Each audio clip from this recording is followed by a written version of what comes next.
What if America's unbeatable military is actually built to lose the next World War? With World War III on the horizon, nations are racing to expand their forces, but could America's greatest strengths, the very things that make it the world's military heavyweight, also become its fatal weakness? In a war against China in the Pacific, the answer might decide everything. On today's episode of the Infographics Show, we'll reveal why America's military might not survive the next war.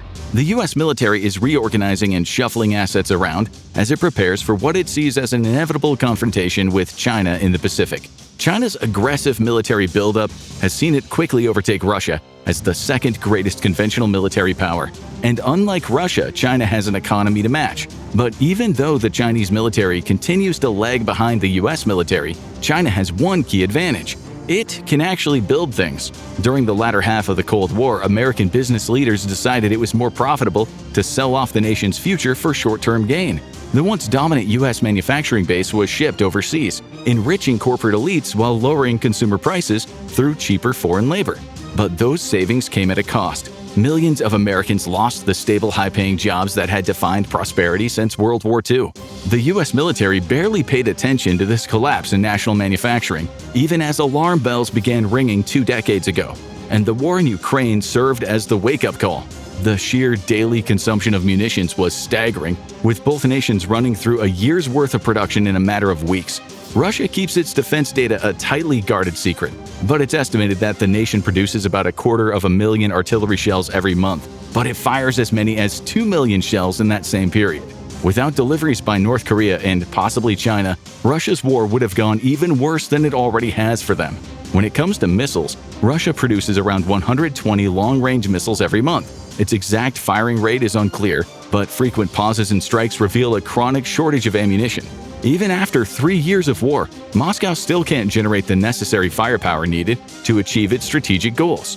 These statistics sent a cold shiver down the spine of U.S. war planners because, by comparison, U.S. production is a drop in the bucket. Pre-war, the U.S. was only producing around 14,400 artillery shells a month. It took 2 years to ramp that up to 40,000 shells, with a projected 100,000 shells a month by 2026. If the U.S. had been drawn into a major ground war in 2022, American artillerymen would have run out of shells so quickly that by the 4th month, they'd be lobbing harshly worded letters instead of 155mm high explosives. There's no solid figure for how many long-range attack missiles the U.S. produces every year, but we do know that the Patriot interceptors are estimated to be produced at around 600 missiles a year, and that is well below the rate of missile production by Russia alone, which they would theoretically have to defend against. And it gets even worse when you look at the bigger picture. On the opening day of the attacks against the Houthis in the Red Sea, the U.S. Navy launched 80 Tomahawk missiles. Yet the year before, the Navy had only purchased 55 missiles. In 2017, 59 Tomahawks were expended in Syria, and then another 66 were used the following year. Despite that, the Navy bought 100 Tomahawks in 2018, and then 0 in 2019. This has forced the Navy to dip into its reserve stock, which is fine in peacetime. In wartime, that reserve stock would dwindle fast. In 2023, the U.S. stockpile included about 12,000 SM-2s, 400 SM-3s, 1,500 SM-6s, and 9,000 Tomahawk cruise missiles. With 10,000 missiles already loaded into the Navy's vertical launch cells, a single full reload in a high-intensity war with China would practically wipe out America's entire reserve stockpile. Things get even bleaker when you realize that defending against modern Chinese missiles requires 2 interceptors per incoming missile. Attacking a defended Chinese target would require large numbers of offensive missiles in saturation attacks to overwhelm air defenses. According to War Games by the Center for Strategic and International Studies, America could burn through all or most of its long-range attack missiles within the first week of a war with China. Across nearly 24 simulations, the U.S. expended about 5,000 missiles in just 3 weeks, 4,000 air-to-surface standoff weapons against Chinese ships and shore targets, 400 harpoons against shipping, plus 400 Tomahawks launched at both coastal targets and warships. So can the U.S. fix this? Probably not, meaning after a war with China, America's most formidable long-range weapon will probably be a slingshot. First, there's the lack of financial incentives. U.S. defense companies put dollars over patriotism, and that's the entire reason America is in this mess. Defense manufacturers need reliable, predictable orders of munitions in order to stay profitable. Expanding production facilities and keeping those facilities running costs a lot of money. and a government contractor knows it's going to get a return on its investment. This is why some have suggested nationalizing parts of defense manufacturing. Another idea is for the US government to fund a massive expansion of production capacity and then pay to keep those facilities mothballed until they're needed. It could have been done. In fact, the defense industry itself recommended it after the Cold War. But the problem isn't just with the production facilities that don't exist. It's also with problems related to American supply chains. U.S. shipbuilding is the best example of supply chain constraints, with new Navy ship production rates ranging from 1 to 3 years behind schedule, depending on the class. And this is another reason that the U.S. military likely won't survive the next major war. American naval and air losses in war with China are expected to be severe, and that's a problem because the U.S. already can't replace the ships and aircraft that are desperately aging out of service. Virginia-class submarines were supposed to reach a production rate of 2 per year by 2028, but the Navy is only managing about 1.15 annually. Arleigh Burke destroyers are retiring, yet their replacement, the Constellation class, is already over 3 years behind schedule. The first ship is unlikely to be operational until the end of the decade, and even the new Ford-class carriers are running 2 years late. At today's shipbuilding rates, it would take half a century just to replace 50% of the losses from a prolonged war with China. And without its Navy, America's ability to project power collapses. Simply put, without its ships, the U.S. is no longer a superpower. The problems affecting shipping are the same problems affecting missile production and, well, everything else. These supply chain issues are endemic to the U.S. arms industry, and amongst the many problems is a basic lack of space. U.S. shipyards are inefficient and dated, made to build ships from the mid-Cold War period, and difficult to install new technologies into.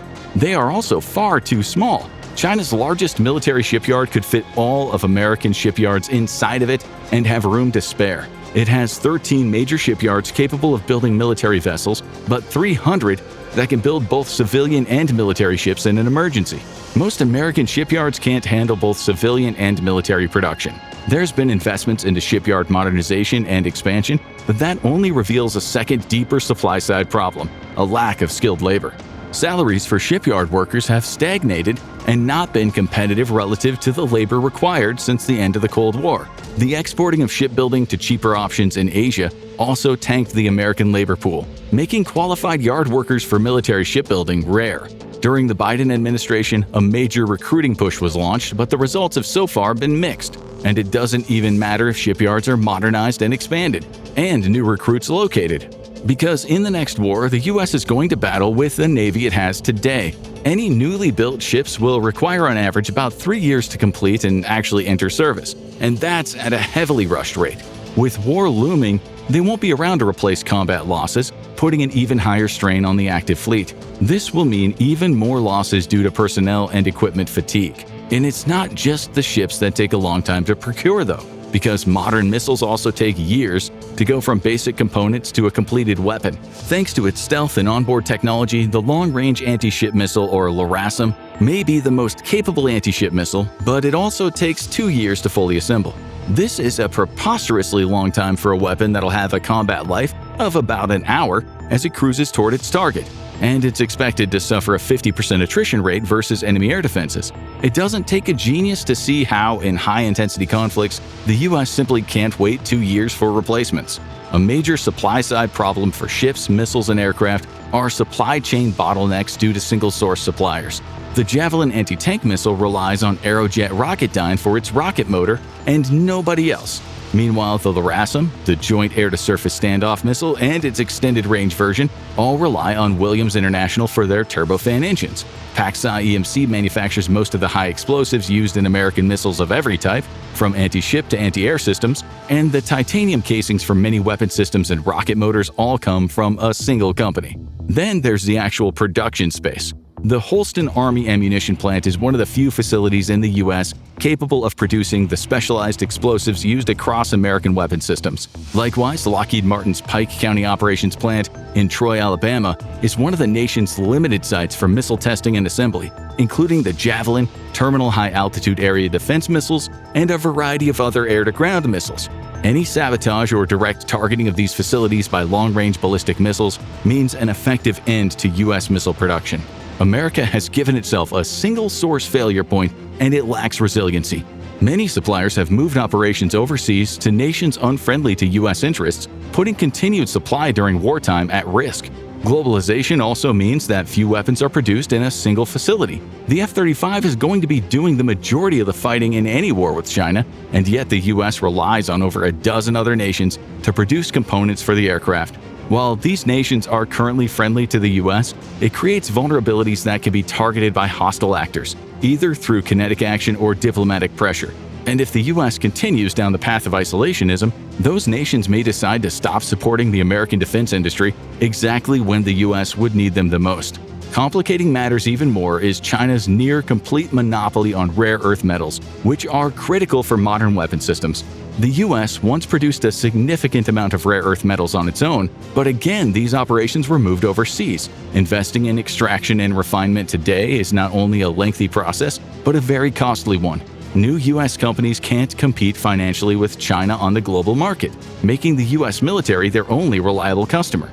This bottleneck restricts the expansion of U.S. mining operations, a massive win for China, which can keep producing and refining rare earth metals even in the middle of a high-intensity war. China is also the undisputed world leader in metal casting products, or turning mined metals into casts that can be used to build things with.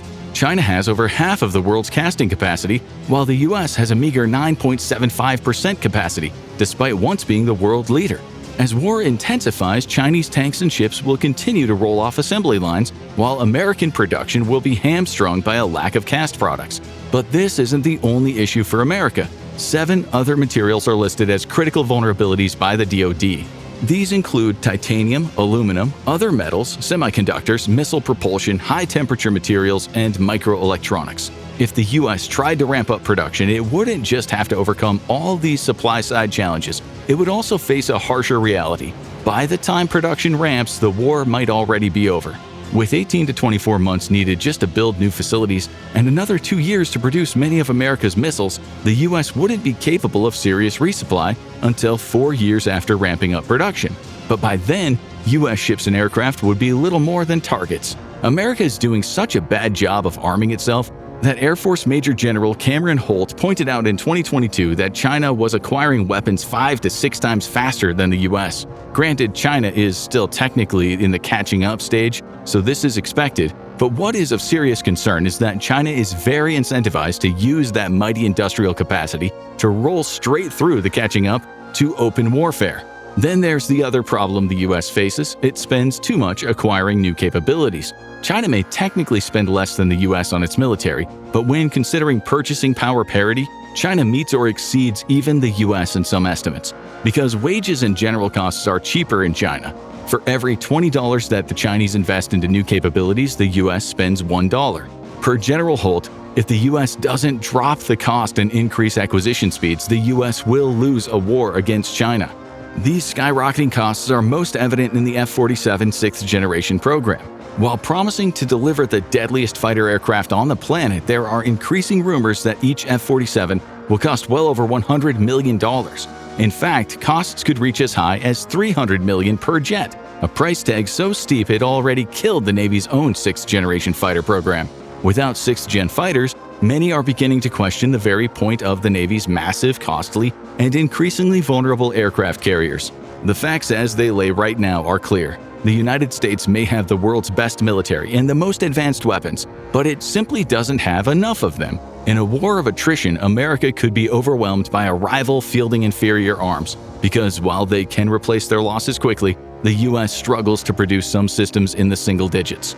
But all may not be lost. There is some hope the U.S. military might survive intact and strong.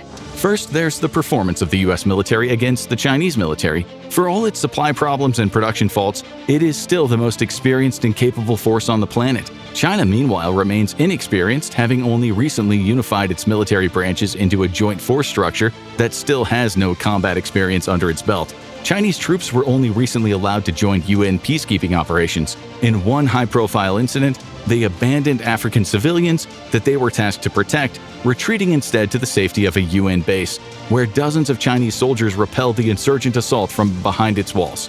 The incident highlighted the lack of assertiveness, confidence in their own abilities, and initiative for junior officers that is exemplary amongst U.S. troops. Chinese junior officers and NCOs don't have the training or culture to take the initiative on their own. This makes Chinese troops vulnerable to chaos and disarray while under high-intensity assault, or when lines of communication are broken or compromised. The U.S. is also learning critical lessons from Ukraine. Chief amongst these is the need to expand domestic arms production.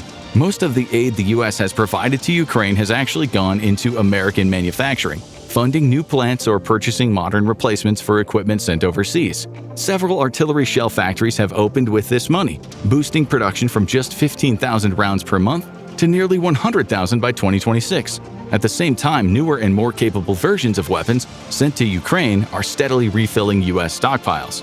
But here the U.S. has another advantage China doesn't. As the U.S. acquires more modern weapons, it's also getting the benefit of gathering battlefield data from the use of these weapons against modern threats. Data gathered from Patriot interceptors of Russian ballistic missiles has already been integrated into American Patriot batteries, increasing their effectiveness against future threats.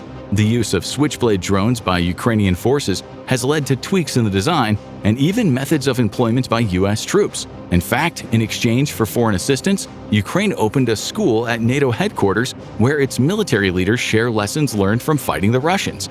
These lessons have already led to complete reworks of U.S. military doctrine. The war in Ukraine has also spurred broader growth in U.S. defense manufacturing. Lockheed Martin is expanding missile production, while Aerojet Rocketdyne is boosting rocket motor output. At the same time, Congress has zeroed in on the dangers of single-sourcing critical components, pressuring contractors to harden their supply chains. In response, Lockheed Martin and Boeing have added new suppliers, and Boeing has even invested its own funds into expanding production of aircraft and missile seekers. And yet, America's partisan gridlock threatens to derail these industrial reforms. The major Ukraine aid bill, delayed for more than half a year, directly impacted U.S. manufacturing. Among its provisions was funding to boost Patriot missile interceptor production by 100 units per year. The delay effectively erased 6 months of progress on what could be the single most important air defense missile in a future war with China. The next Great War will not be a repeat of World War II, with replacement weapons being cheap and easy to manufacture, with F-35s costing between $110 and $136 million each. Before factoring in ancillary costs, even a relatively modest attrition rate could spell disaster for the U.S., and with defense manufacturing so anemic, America would take decades to recover from a high-intensity war, during which it'll find itself a very small fish in a very dangerous pond. And if America's military might not survive the next war, the big question is, who is preparing for it? Find out in China's World War III plan, or click on this video instead.